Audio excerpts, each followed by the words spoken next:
Bonjour à tous, je vous propose cette petite vidéo sur la fonction dérivée. Le but ici, c'est pas de refaire un cours, c'est simplement de rappeler la méthode pour dériver une fonction et de l'appliquer à des exemples.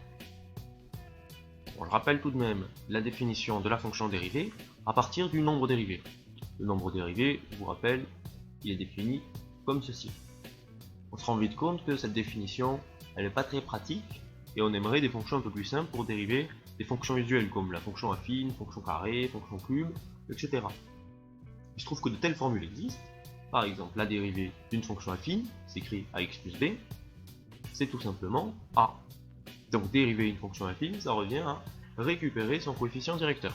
Notez bien que le x a disparu dans la fonction dérivée. Pour les fonctions carré et cube, ça nous donne dérivée de x carré, 2x.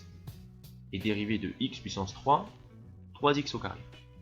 De manière plus générale, on a une dérivée pour la fonction puissance. La dérivée de x puissance n, c'est n x puissance n-1. Petite technique pour se rappeler de cette formule.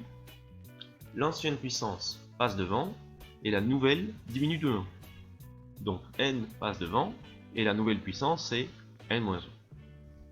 Et enfin les fonctions inverses et racine carrée. La dérivée de 1 sur x c'est moins 1 sur x carré et la dérivée de racine de x c'est 1 sur 2 racine de x.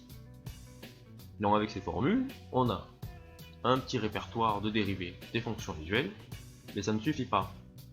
Si je vous demande de dériver une fonction comme ça, ou comme ça, on ne sait pas faire encore, tout simplement parce qu'on ne sait pas comment se comporte la dérivée avec les opérations usuelles, plus, fois, diviser, on a besoin de ces formules.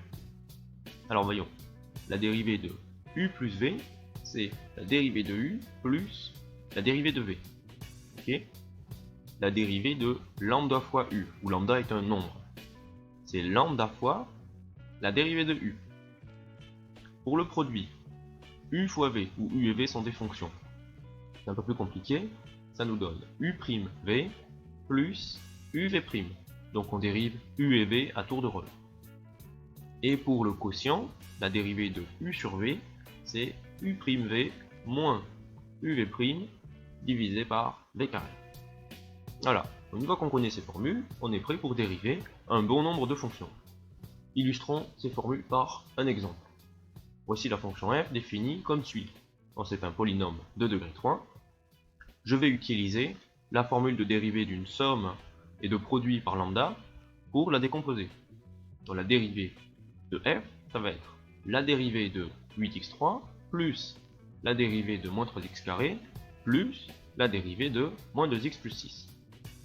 Mais la dérivée de 8x3, je peux l'écrire comme 8 fois la dérivée de x3. Et la dérivée de moins 3x carré, je peux l'écrire comme moins 3 fois la dérivée de x carré.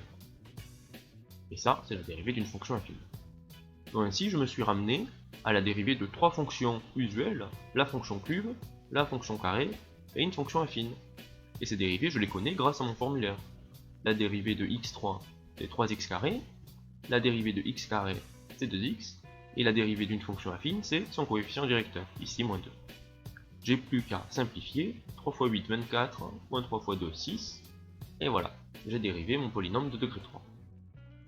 Traitons un exemple un peu plus compliqué. Voici la fonction f, définie ainsi. La première chose à remarquer, c'est que c'est une fonction de la forme u sur v, c'est-à-dire que c'est le quotient d'une fonction u et d'une fonction v. Pour pas s'embrouiller, je commence par identifier la fonction u, et je vais avoir besoin de sa dérivée.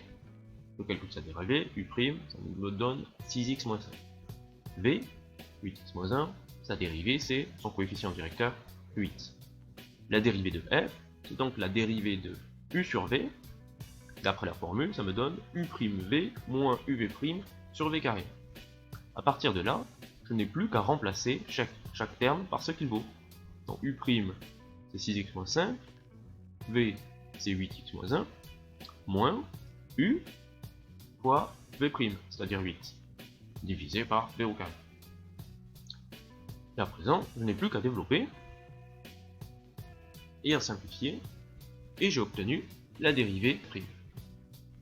Voilà, j'espère que cette petite vidéo t'aura aidé à comprendre comment fonctionnent les dérivées. A bientôt!